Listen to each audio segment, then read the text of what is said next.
Bom dia, na paz do Senhor Jesus Cristo. Aqui quem fala é o pastor Jefferson, pertenço à Igreja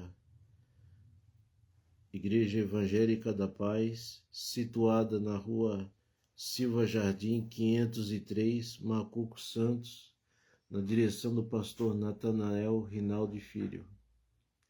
Vamos iniciar essa reflexão fazendo uma oração.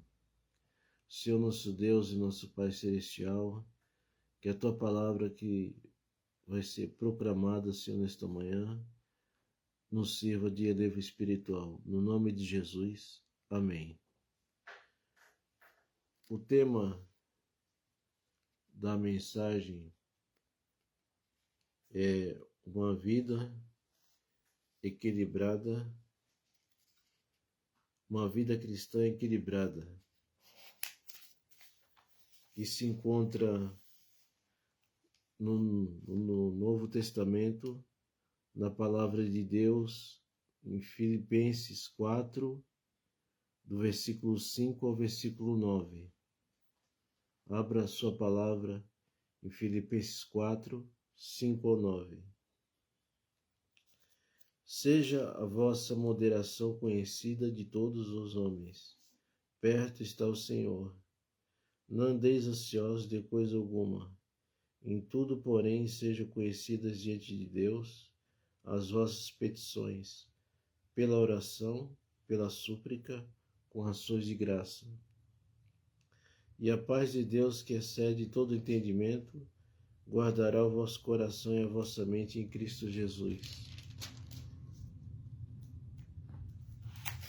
Tudo que é respeitável, tudo que é justo, tudo que é puro, tudo que é amável, tudo que é de boa fama, e se alguma virtude há, se algum louvor existe, por isso que ocupe o vosso pensamento.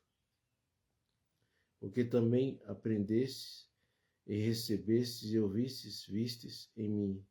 Isso praticai, e o Deus da paz será convosco. Amém.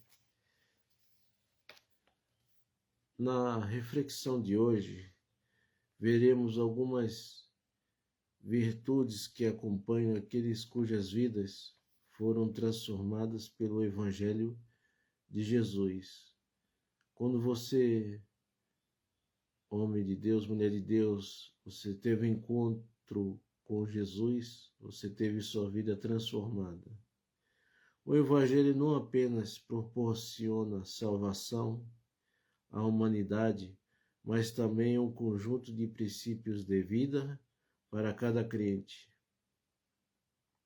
seja na igreja, na família, na sociedade ou com Deus.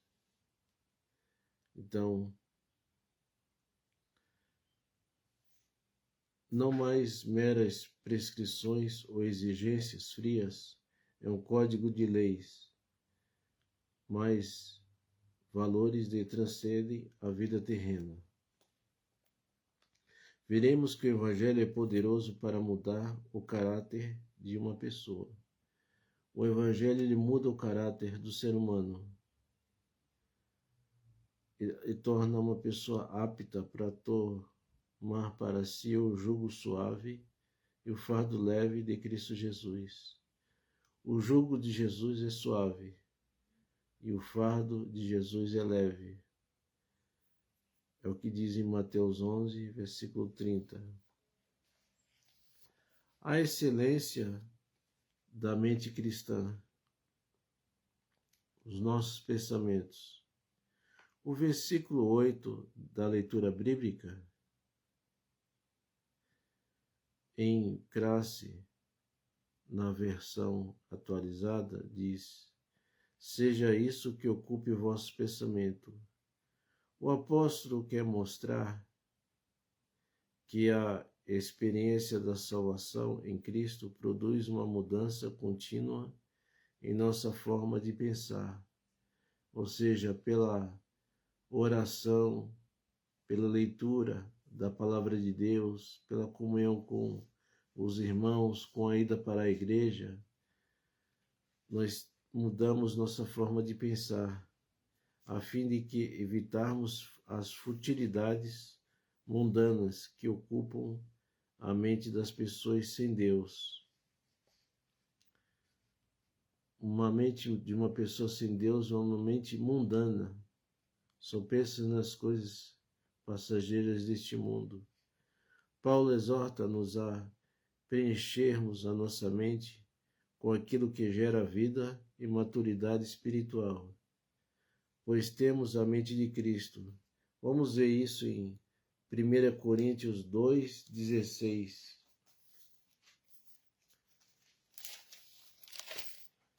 1 Coríntios 2, versículo 16. Pois quem conheceu a mente do Senhor, que a possa instruir? Nós, porém, temos a mente de Cristo. Então, Paulo está dizendo aqui, nós, porém, temos a mente de Cristo. Aqui surge uma pergunta inevitável. O que tem ocupado as nossas mentes nos dias de hoje? Infelizmente, deparamos-nos com uma geração atraída pela ideologia do consumismo e do materialismo, onde o ter é mais importante do que o ser. Tal postura anula o ser humano e faz com que os relacionamentos sejam pensados em termos de vantagens, ou seja, se não houver algum benefício imediato, logo são descartados. Esse comportamento nos aproxima do modo de vida mundano e nos distancia das coisas do alto. Então não podemos ser pessoas consumistas nem materialistas. Pensando nas coisas eternas. Além da Epístola aos Filipenses, o tema do processo de pensar é tratado por Paulo em muitas outras ocasiões. Pensar nas coisas que são de cima, por exemplo, não sugere que devamos viver uma espiritualidade irreal, e sim equilibrada, conjugando a mente e o coração a partir de valores espirituais na vida terrena. Ou seja, devemos ter uma vida espiritual ativa, com os pés na terra, mas com a mente no céu. Os maus pensamentos são frutos da inclinação humana para o mal. Daí a recomendação de que a nossa mente deve ocupar-se com a palavra de Deus, com os princípios eternos do reino divino, levando cativo todo entendimento à obediência de Cristo. Então aqui nos fala que os pensamentos são frutos da inclinação humana. Os pensamentos maus vêm. Daí a recomendação de que a nossa mente deve se ocupar com a palavra de Deus. Então você deve ter um tempo para Deus. Ou seja, você deve ocupar a sua mente com a palavra de Deus. Como você está fazendo nesta manhã, ocupando a sua mente com a palavra de Deus. Você tem que ter um momento devocional com sua família em casa, com seu esposo, com sua esposa, com seus filhos. Você deve vir aos cultos, se ocupar a mente com a palavra de Deus. Agindo sabiamente. Sabemos que a sociedade atual é dominada por ideologias contrárias ao Evangelho. É exatamente esse mundo que o Senhor Jesus nos enviou a fazer a sua obra. Temos que atender ao seu chamado, não com medo, mas com coragem. não com ignorância, mas sabiamente, não com quem impõe uma verdade particular, mas como quem expõe o testemunho das verdades eternas. À luz do exemplo de Jesus Cristo, sejamos sal da terra e luz do mundo, tendo luz na mente, mas fogo no coração. Então saiba que você é o sal da terra e luz do mundo. E você tem que ter luz na mente. E essa luz vem através da palavra de Deus, da meditação, do jejum, e fogo no coração, fogo do Espírito Santo. A palavra de Deus nos exorta-nos a preenchermos a nossa mente com aquilo que gera vida e maturidade espiritual, pois nós temos a mente de Cristo, ou seja, nós devemos ver coisas que edificam a nossa vida espiritual. Um vídeo no YouTube, no Facebook, algo que edifique, um programa na televisão que edifique sua vida espiritual. O que deve ocupar a mente do cristão? Tudo que é verdadeiro e honesto. O apóstolo Paulo inicia sua reflexão com a verdade. Percebemos que, com essa virtude, o apóstolo entende tudo que é reto, que se opõe ao falso. É tudo aquilo que é autêntico, não baseado em meras suposições, ou que em algo que não possa ser comprovado. Lamentavelmente, o espírito da mentira entrou até mesmo entre os crentes e vem produzindo grandes males, ou seja, Deus abobina a mentira, aquele que pratica e aquele que ama a mentira, difamando rumores negativos acabam sendo comuns entre nós, e isso desagrada profundamente a Deus.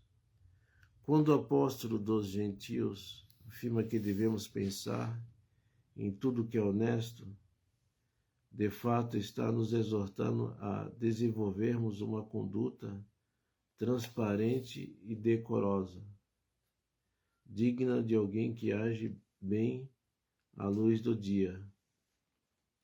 O mundo não pode ver em nós um comportamento que contradiga os conceitos éticos bíblicos da verdade e da honestidade. Por isso é incoerente aos princípios cristãos.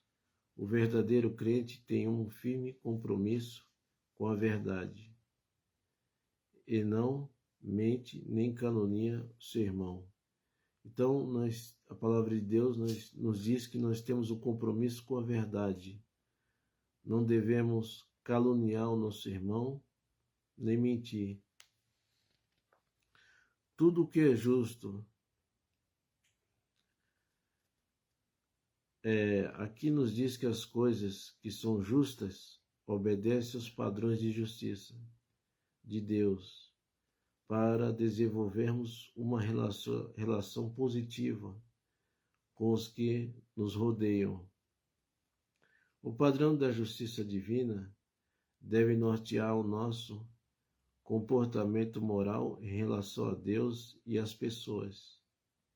O verdadeiro cristão deve pautar a sua conduta pela defesa de tudo que é justo, agindo contra tudo aquilo que promove injustiça e gera opressão.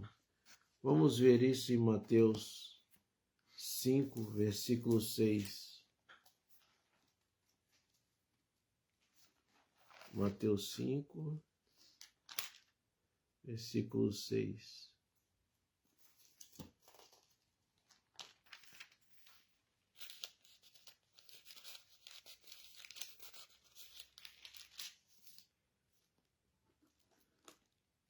Bem-aventurados que têm fome e sede de justiça, porque serão fartos.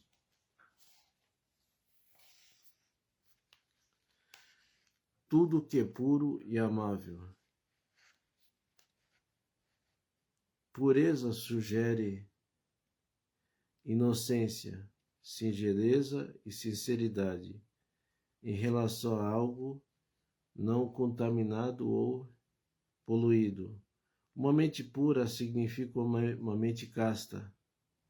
A ideia de ser puro é defendida por Paulo na perspectiva de que as palavras e ações dos pensamentos dos crentes de Filipos fossem francos e sinceros, a fim de que toda impureza seja eliminada de sua vida.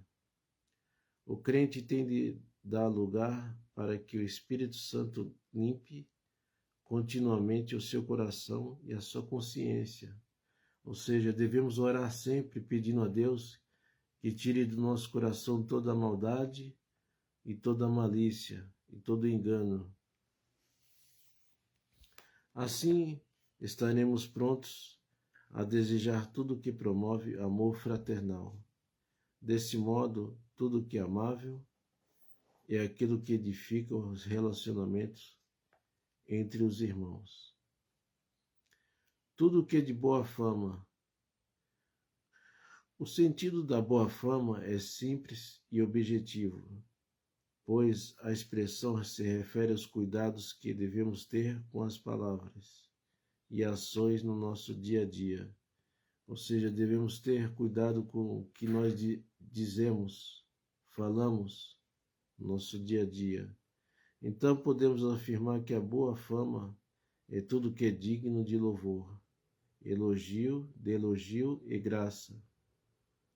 Algumas versões bíblicas traduzem a mesma expressão por bom nome. Tal se refere ao que uma pessoa é, pois possui um bom nome e mesmo que ter um bom caráter.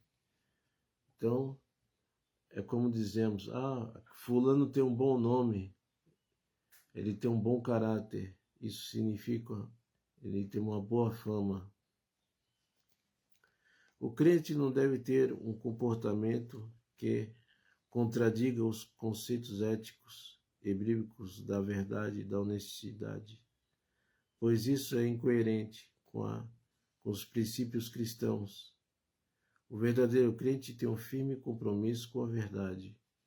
Então, o cristão, quando ele aceita Jesus, ele tem um compromisso com a verdade, ele tem um compromisso com Deus e com a palavra de Deus e com a igreja.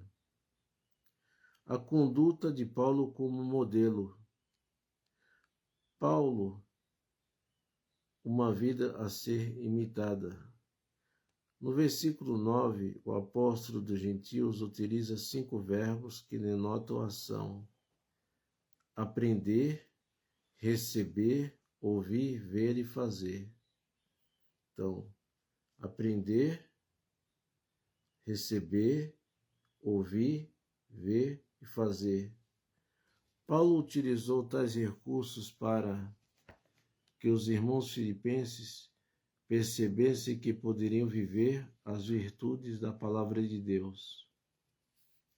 Ele, inclusive, assume um papel de referencial a ser imitado. Paulo não tem a presunção de uma pessoa que se acha infalível, mas exorta os filipenses a serem uma carta transparente e exposta a quem quisesse vê-la. Eles deveriam, pois, ser um modelo tanto aos crentes como aos descrentes. Então, Paulo está dizendo aqui que o crente tinha que ser uma carta viva, uma carta transparente, ou seja, quando as pessoas olham para nós, você é homem de Deus, você é mulher de Deus, você seja uma carta transparente. Quando a pessoa olhar para você, ela diga essa pessoa, esse vizinho meu, que é crente, ele é uma pessoa de bom caráter, é uma pessoa fiel a Deus. Paulo, exemplo de ministro. Os obreiros do Senhor devem aprender com Paulo uma verdade pastoral. Todo ministro de Deus deve ser transparente. Assim, o Deus da graça chamou os fiéis da terra para serem irrepreensíveis. Ele igualmente nos chamou para administrarmos o seu rebanho com lisura, amor e boa vontade. Essas qualidades pastorais são indispensáveis na experiência ministerial dos líderes cristãos nos dias de hoje. Então aqui está falando que o obreiro tem que fazer a obra de Deus com amor. O Deus de paz. Se buscarmos tudo o que é verdadeiro, honesto, puro, justo, puro, amável e de boa fama, temos uma preciosa promessa, e o Deus de paz será convosco. E a presença de Deus de paz descreve uma segurança inabalável para aqueles que confiam no seu nome. Ele nos orienta, guarda e nos protege. Saiba que o Espírito Santo, ele nos orienta, Deus nos guarda e nos protege. Por isso devemos experimentar da constante e doce presença de Deus de paz e manter uma vida irrepreensível diante dele, pois as circunstâncias mais adversas, lembremos-nos dessas palavras, e o Deus de paz será conosco.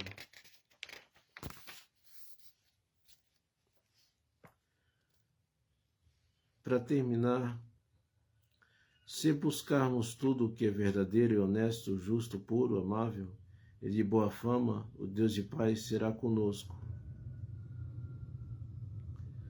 Disse alguém certa vez que o homem é aquilo que pensa. Devemos guardar a nossa mente de tudo quanto é vil,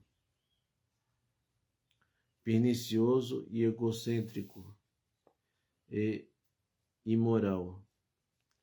Se desfrutaremos de uma vida cristã saudável e equilibrada, se alimentarmos a nossa mente com tudo que é do alto. Por isso, leia continuamente a palavra de Deus. Então, isso aí é um conselho de Paulo. Se alimente da palavra de Deus. Apesar de a verdade e a honestidade, a pureza, a justiça e o amor e a boa fama aparecerem estar fora de moda, até ignorarmos por grande parte da sociedade, para o Altíssimo continuam a ser virtudes que autentificam os valores do seu reino. E nós, os que cremos, somos chamados para vivermos aqui e agora. Então, que você fique com esse versículo aqui de Filipenses 4:8. Quanto mais, irmãos, tudo o que é verdadeiro, tudo o que é honesto, tudo o que é justo, tudo o que é puro, tudo o que é amável, tudo o que é de boa fama, se alguma virtude, se algum louvor, nisso pensai. Então pensai nas coisas do alto. Terminamos essa reflexão. Vamos orar. Que você faça os seus pedidos a Deus neste momento. Entregue a Deus agora. Vamos orar. Senhor nosso Deus e nosso Pai Celestial, a Tua palavra nos diz, Senhor, que devemos ter uma vida equilibrada, Senhor, meu Deus. E esta vida, Senhor, equilibrada, nós só podemos ter lendo a Tua palavra, Senhor, meu Deus. Praticando a Tua palavra, Senhor, meu Deus. vivenciando, Senhor, a Tua palavra, Senhor, meu Deus. Senhor Jesus, abençoa todos que estão vendo essa live, Senhor, pelo Facebook. Senhor Jesus, vai atendendo cada pedido de oração, meu Deus, que o Senhor possa curar, que o Senhor possa libertar, que o Senhor possa salvar, Senhor, meu Deus. Que o Senhor olhe para o órfão, que o Senhor olhe para a viúva, que o Senhor olhe nesse momento, Senhor, para essa pessoa que está numa UTI, numa CTI, num pronto-socorro. Meu Deus, visita as crianças na maternidade, visita os asilos, visita, Senhor, meu Deus, os encarcerados. Senhor Jesus, visita essa pessoa que ora comigo nesse instante, Senhor, meu Deus. Abençoe as famílias, Senhor Jesus. Abençoe a Igreja Evangélica da Paz, Senhor, meu Deus.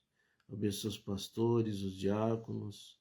Abençoe, Senhor, meu Deus, a juventude. Abençoa, Senhor, meu Deus, as crianças.